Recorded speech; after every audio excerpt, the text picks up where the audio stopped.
Michael Nicholson is not a popular man. Welcome back to Folk Football. Of course he's not. And the affiliation Celtic Supporters Club registration, I don't know what it is, man, but anyway, some Celtic Supporters Club has released a big statement. Well, we're going to read it out right here, right now.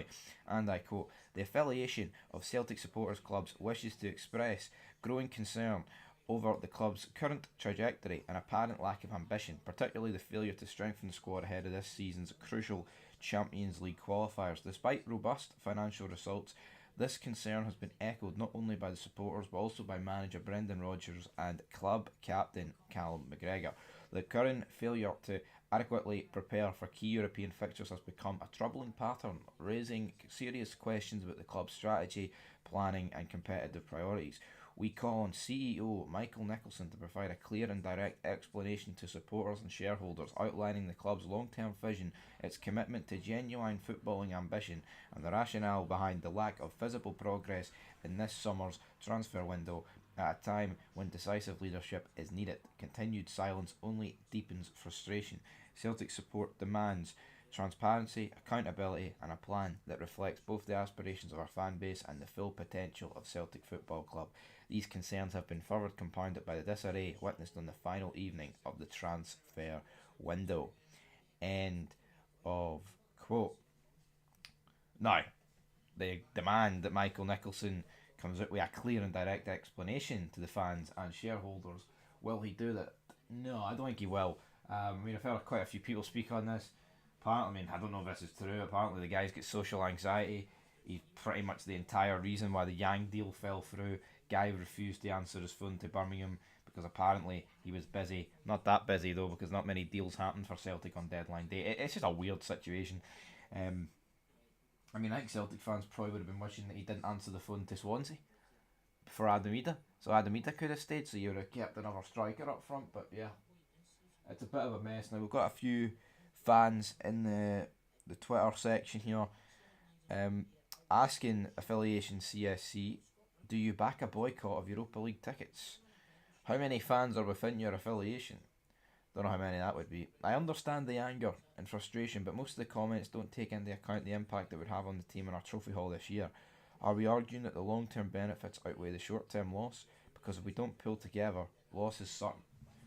Yeah, man, all is not well. Sharks are getting produced.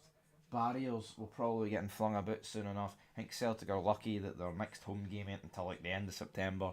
Put it this way: if the next home game was the night, for example, which is tonight's Wednesday, isn't it? Aye, Wednesday, then I think there'd be an entirely different atmosphere. But I think the Celtic board are pretty lucky.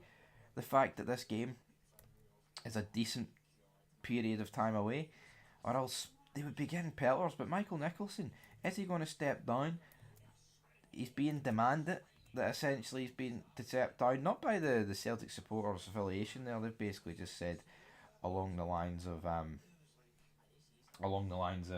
he needs to come out with an explanation. Now, Brendan Rodgers has come out and Moonside's backed the board, but he's come out and said that Celtic fans will love striker Iheanacho. Um, so let's see. So is it official? Well, it must be official then. So Iheanacho is signed for Celtic. Um, let's see. This is what Brendan Rodgers had. So let's see. He signs on a 1 year deal. There you go. And this is what Rodgers had to say. And I quote: "He's such a talented player with great ability, athleticism, and work rate. He has great experience and he's right in his peak years, so he can be a great signing for us. I'm sure he will make a big contribution to the team."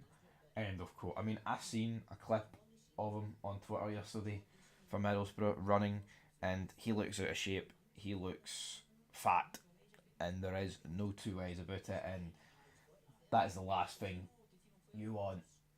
You look at Celtic. We've got a lot of pace up front. If Iheanacho's fat, well, I think if he looked at, he's just going to hold up their attack. I don't think this Iheanacho move is a good move. And even if it turns out to be a good move, which I don't think it will, it's like the Shermiti deal, right? A guy scoring no goals, Iheanacho scoring no goals. When you play up front for Celtic and Rangers, you're still going to produce goals, right? I think they're going to produce goals no matter what. It just depends what volume of goals they're going to produce, but either or. I mean, the difference between bringing this guy in or bringing Dolberg in is completely, it's night and day. But also, just another bit of news, Aberdeen have brought in Stuart Armstrong. Aberdeen making some fucking good signings, man. I mean, obviously, Stuart Armstrong, well, I think he's been, I wouldn't say done for a number of years, but he's definitely declined over a number of years. But for Aberdeen to sign him and that guy, who's a Sweden international on loan, good business for the Dons. Anyway, is Michael Nicholson going to call it out? Is he going to respond? We'll have to wait and see.